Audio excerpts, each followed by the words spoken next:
आप सब घरों में अपना घर चलाते होंगे। तो जब हम अपना घर रन करते हैं, फाइनेंसेस रन करते हैं घर में, जिस तरह से अपने जेब से हम पैसा निकालते हैं घर में खर्चा चलाने के लिए, सेम आपको दिमाग में रखना चाहिए as if the money is coming out from your own pocket. उसमें क्या होता है, जब हम घर के लिए खर्चा करने जाते हैं उसमें भी हम पहले देखते हैं क्या ये रिक्वायरमेंट है जो हम परचेज करने जा रहे हैं, number 1। Number 2, we always see क्या हमारे पास ना बजट प्रोविजन है, हम अपने बजट के बियॉन्ड तो नहीं जा रहे। Third, we go to market and we see reasonability of rates. हम जरूर सोचते हैं कि सस्ता कौन देता है, सबसे सस्ता। Capturing an ocean in a shell.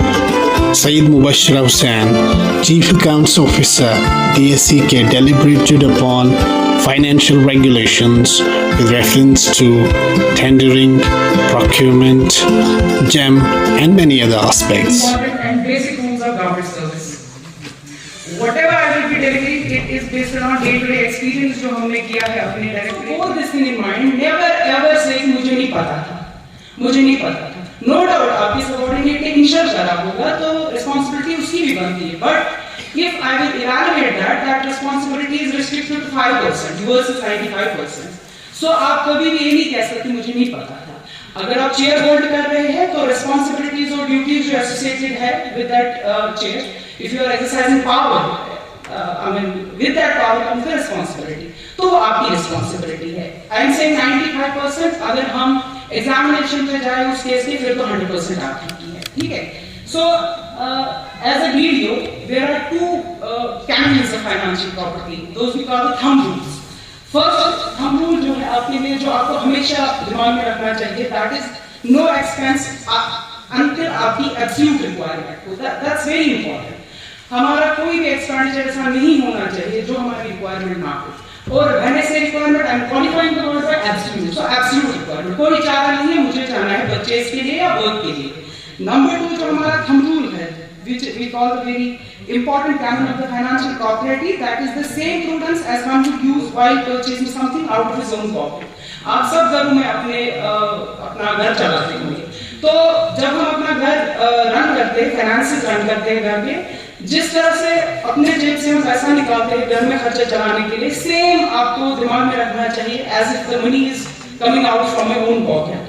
उसमें क्या होता है, जब हम घर के लिए खर्चा करने जाते हैं उसमें भी हम पहले देखते हैं क्या ये रिक्वायरमेंट है जो हम परचेज करने जा रहे हैं, number 1। Number 2, we always see क्या हमारे पास ना बजट प्रोविजन है, हम अपने बजट के बियॉन्ड तो नहीं जा रहे। Third, we go to market and we see reasonability of rates. हम जरूर सोचते हैं कि सस्ता कौन देता है, सबसे सस्ता मुझे कौन देगा। तो ये सब चीजें जो है, ये फाइनेंस जब हम स्टेट एक्सचेकर का पैसा इस्तेमाल करते हैं उसमें भी हमेशा जो है canon of financial property fundamental one. तो all these rules are applicable to every government server. But जब हम बात करते हैं डीडीओ की, his role becomes very crucial. तो डीडीओ का रोल तो बहुत ज्यादा क्रूशियल बनता है। अदरवाइज जिन चीजों की मैं बात करती हूँ, these are applicable to every government server, but as a DDO the importance of these things become imperative. But education में सिर्फ हमारे 1245 डीडीओज है जो वर्क करते हैं डाउन द लाइन। तो यहाँ पे हमने कुछ और चीजें देखी जो बाकी डिपार्टमेंट्स में नहीं है। सिंस फॉल्ट डिपार्टमेंट का नहीं है, अब ये है कि you come from different backgrounds, जैसे हमने उस बैकग्राउंड में कभी काम नहीं किया है। I can be a good teacher, you are very good teachers, but when it comes to DDO powers you are kind of non technical on this. तो नॉन टेक्निकल बैकग्राउंड से आने के बाद आपको बहुत बड़ी रिस्पांसिबिलिटी दी जाती है। तो उस रिस्पांसिबिलिटी को जो आप आगे डिलीवर करने वाले हैं, हमने जो पाया है कि क्या परेशानियां होती है आप लोगों को, मेरी जितनी भी डिस्कशन रहेगी उसी के आसपास रहेगी। So when we talk of control your expenditure, तो एज अ वीडियो आपको अपने जो बुक्स है, अकाउंट बुक्स, उनको बहुत ही एप्लीकेशन ऑफ माइंड के साथ मेंटेन करना है। फर्स्ट, आपका जो अपने ऑफिस में जो भी आप बिल्स बना, बिल में आप हमेशा याद रखिए, whenever your master or cashier provides you the bill, you have to check जो उसमें बिल की डिटेल्स है आपको तो लोवेस्ट क्लासिफिकेशन आई है कि नहीं। Classification on the bill is very important. Then उसके बाद आपका एक्सपेंडिचर की date, up to date recording जो है वो बहुत इंपॉर्टेंट है। उसमें आपको अपना बजटरी एलोकेशन भी फॉलो करना है कि बजटरी एलोकेशन क्या है, मेरे बिल का नेचर क्या है, मेरी बिल की क्लासिफिकेशन क्या है। इसी तरह से मंथ वाइज आपको रिकॉन्साइल करने हैं अपने रिकॉर्ड्स। मेक श्योर कि आपके मंथली आप एक दिन निकाल लीजिए अपने एडमिनिस्ट्रेटिव जो भी आपकी ड्यूटीज रिस्पॉन्सिबिलिटीज है, you just get 1 day of from those and आप मंथ के एंड पे अपने जो भी आपका नाजिर होगा ऑफिस में, कैशियर होगा, tell him to get me the account details. तो आप अपने ऑफिस में वो अकाउंट डिटेल्स को टैली करेंगे। इसी तरह से जो कंसोलिडेटेड स्टेटमेंट होगा आपके रसीद का, रेवेन्यू का, उसको भी आपको मंथ के एंड पे जो है देखना है। और उसमें और एक चीज है कि आपको उसकी डिटेल जो है कंट्रोलिंग ऑफिस को रेगुलरली भेजनी है। रेवेन्यू से मुराद है आपके पास में भी you get some option money, option से मनी आता है आपको, या 11th के एडमिशन चार्जेस या अदर चार्जेस से जो भी आता है, तो रिसीट्स का भी इंपॉर्टेंट है, आप उसकी भी अकाउंट डिटेल्स है। उसके बाद है सर्विस रिकॉर्ड। पहले मैं एक बात बोलूं जो आप में से न्यू वीडियोस है, आप अपने अपने ऑफिस में एक एक्सरसाइज करेंगे, आप अपने पोस्टेड जो आपकी सैंक्शन स्ट्रेंथ है उन सब की रैंडमली नहीं, बिल्कुल एक दिन फिक्स करके उनको बोले, अपने जो ऑफिस रिकॉर्ड कीपर्स है उनको बोले इन सब के सर्विस बुक्स हमारे पास लिया। काउंट पहले काउंट से देख ले। आपके यहाँ ये one of a kind situation है एजुकेशन में वेयर हमारे काफी एम्प्लॉयज के पास सर्विस बुक पड़ा रहता है, तो रूल की डिविजन है, ये बहुत ही बड़ी इरेगुलरिटी है। तो हमेशा सर्विस बुक का स्टूडेंट जो है डीडीओ होता है। उसके बाद आते हैं फर्स्ट पेज पे। ऑफन मैंने इस साल ज्यादा एनकाउंटर करे ये cases where we have realized कि जो आपके फर्स्ट पेज है सर्विस बुक्स पे, बंदा रिटायर होने को है after giving 35-40 years of service, and पे हम इसको बोलते हैं आपका पेंशन ही सेटल नहीं हो सकता जस्ट बिकॉज़ कि आपकी एंट्रीज गलत है सर्विस बुक के फर्स्ट पेज पे। तो यू चेक, पहली चीज है नाम, जैसे कि अब्दुल ABDUL, आप उसके अपॉइंटमेंट ऑर्डर में AB डॉट लिखा है, उसके क्वालिफिकेशन में AB डॉट लिखा है, आपके सर्विस बुक में ABDUL, and it can be vice versa also. Same Mohammad की MOHD and then MOHAMMED।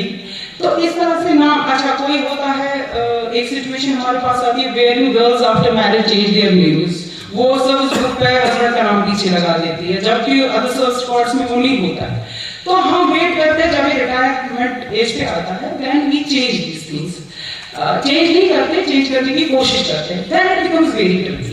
Eight the earlier stage you have option, आप अपने अपने जहां आप वीडियो होंगे आप सर्विस बुक्स ले आए, चेक कि उनकी सर्विस डिटेल्स जो फर्स्ट पेज पे है, name and DO, these are two most crucial things, वो सही है कि नहीं है, and along with other details वो चेक करनी है। इसी तरह से जो है ऑफिशियल जो भी होता है, ऑफिसर जो भी होता है गवर्नमेंट ऑफिसर, उसकी सर्विस लाइफ में बहुत सारे इवेंट्स होते हैं, he gets promotions, he gets leaves, so everything should be recorded in service book. You should update the service books of employees regularly. We should not miss on these things.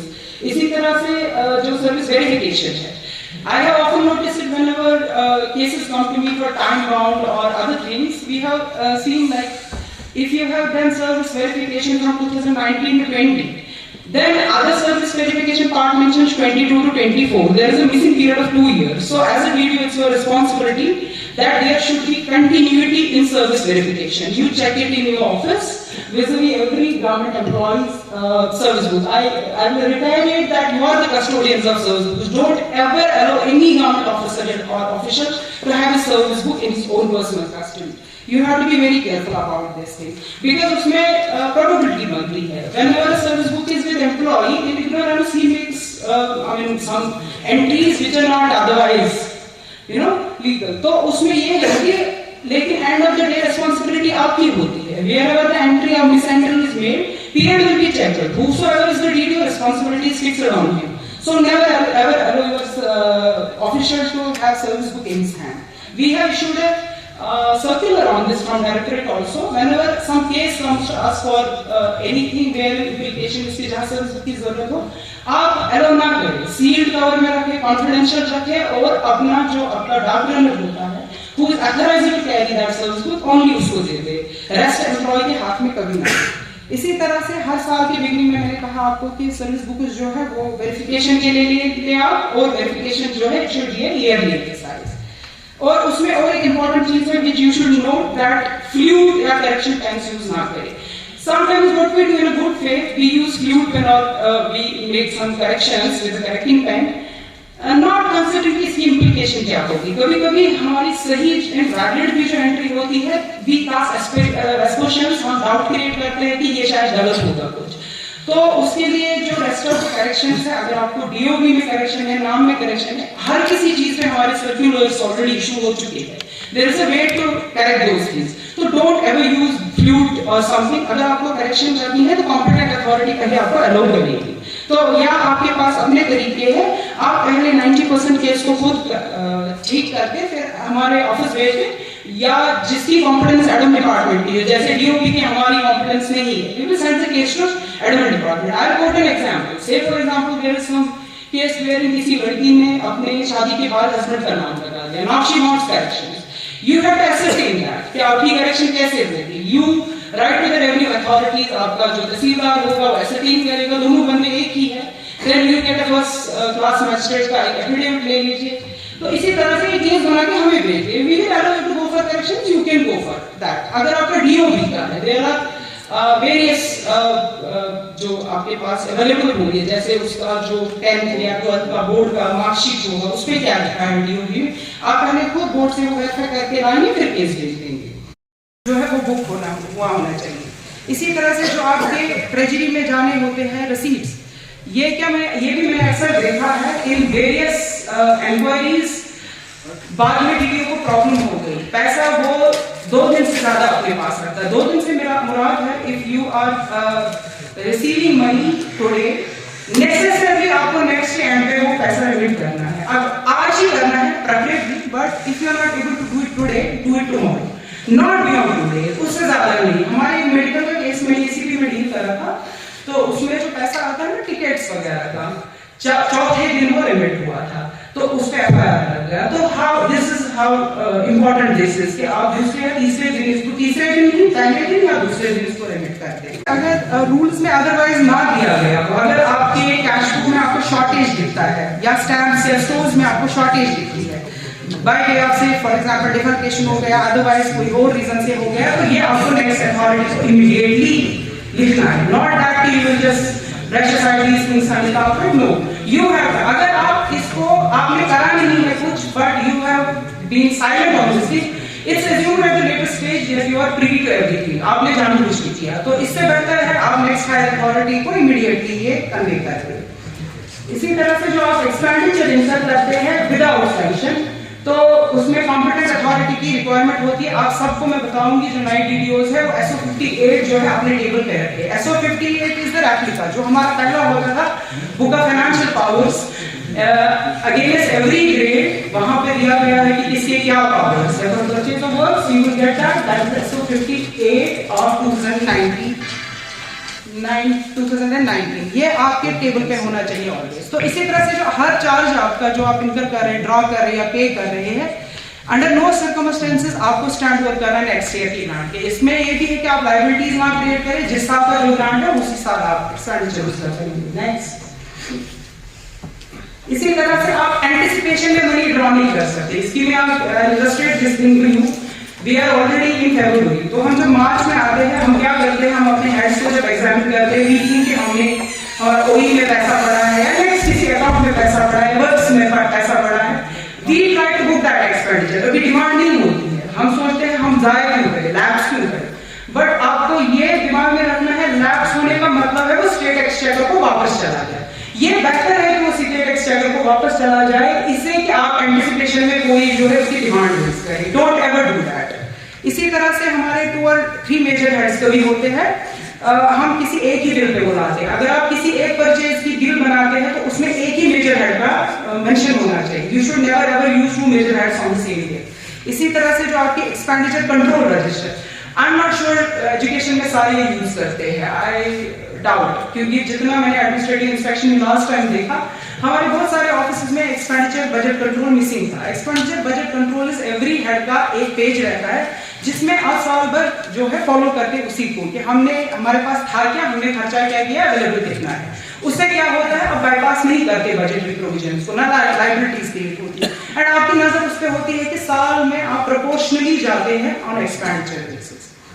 इसी तरह से आपका कभी-कभी ये होता है कि आपका जो नाज़िर होता है वो जब बिल्स प्रिपेयर करता है, बिल्स में आप हमेशा याद रखिए जो आपकी establishment related salary and allowance bills होती है, उसमें बिल्स 3 टाइप्स की बनती है. एक तो होता है वो एस्टैब्लिशमेंट की वो बिल जहां आपका मेजर हेड जो है वो 2202 या 2055 हो, जहां पे आपके सबस्टैंटिव जो एम्प्लॉइज होते हैं उनकी बिल बनती है. सेकेंड इज अगर आप उसकी सैलरी ड्रॉ कर रहे हो जो आप चेक बेसिस पे कर रहे हो, जैसे कि प्रोग्रामर हो, ऑडिटर हो या डीयू हो, तो उसकी बिल अलग बनती है। क्लास 4 के एमटीएस एम्प्लॉयज की बिल आप अलग बनाएंगे। देन आपका फाइनलाइजेशन ऑफ पेंशन केसेस, उसमें भी हमारे यहाँ जो अक्सर देखा गया है मैं उसी बेस पे बताऊंगी।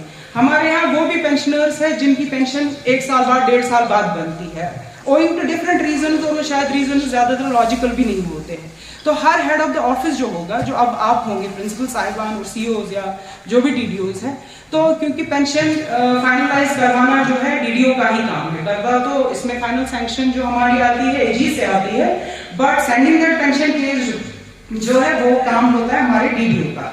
तो इसमें एक टाइम बाउंड मैनर में हमारे एम्प्लॉयज का पेंशन जाना चाहिए, ताकि उनका पेंशन और जो उनका रिटायरमेंट ग्रेचुटी होती है या कम्यूटेड डाइव होता है पेंशन का, वो उनको टाइम में। तो पेंशन पेपर्स भी हमें ड्यूली कंप्लीट करने चाहिए, जो एवरेज एमोलमेंट्स को ड्रॉ करता उसी बेसिस पे, और टाइमली एजीज को भी जाना चाहिए। और उसके लिए जो टाइम लिमिट है, जो रूल बुक के हिसाब से है, वो है बेसिकली इसकी सारी एक्सरसाइज आपकी 6 मंथ्स प्रायर स्टार्ट होनी चाहिए। हम क्या करते हैं, हम लास्ट मंथ के लास्ट डे तक वेट करते हैं। नो, एक्चुअली जो पेंशनर है, जो या टू बी पेंशनर है, उसके इंटरेस्ट को सेफगार्ड करने के लिए अंडर रूल्स जो टाइम डिवाइड किया गया है, that 6 months prior to the retirement. इसी तरह हमने अक्सर देखा होगा, ये मेरे जो कॉलीग्स है वो उस पर एग्री करेंगे, हमारे यहाँ सबसे बड़ा एक इशू जो आज की डेट में है, name some 13% of the highest quality permanent employees की होती है।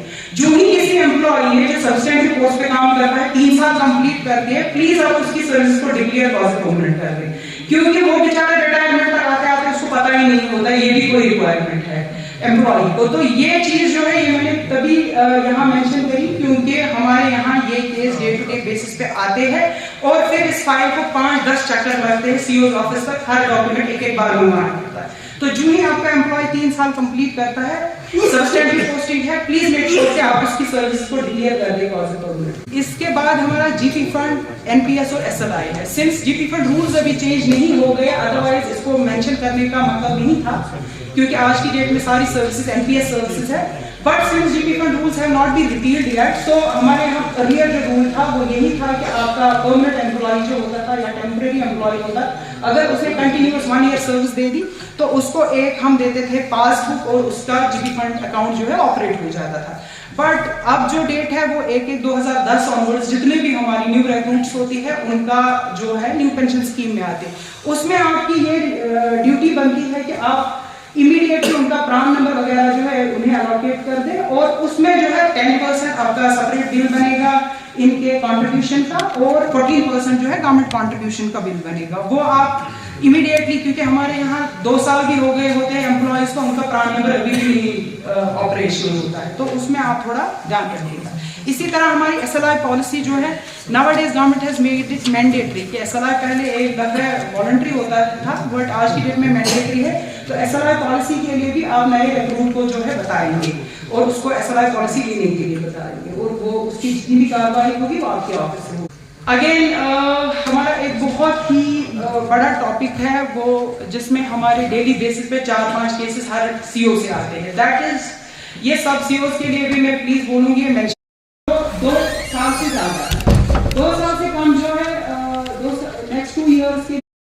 थर्ड जो है, अगर आपके सैंक्शन के बाद 2 साल गुजर गए हैं और बंदा अब आ रहा है अपने किसी क्लेम को लेकर, उसमें आप हमें पेश रखते हैं, हम आपको क्लियरिफिकेशन देंगे, but for that you have to attach 3 documents with every claim, otherwise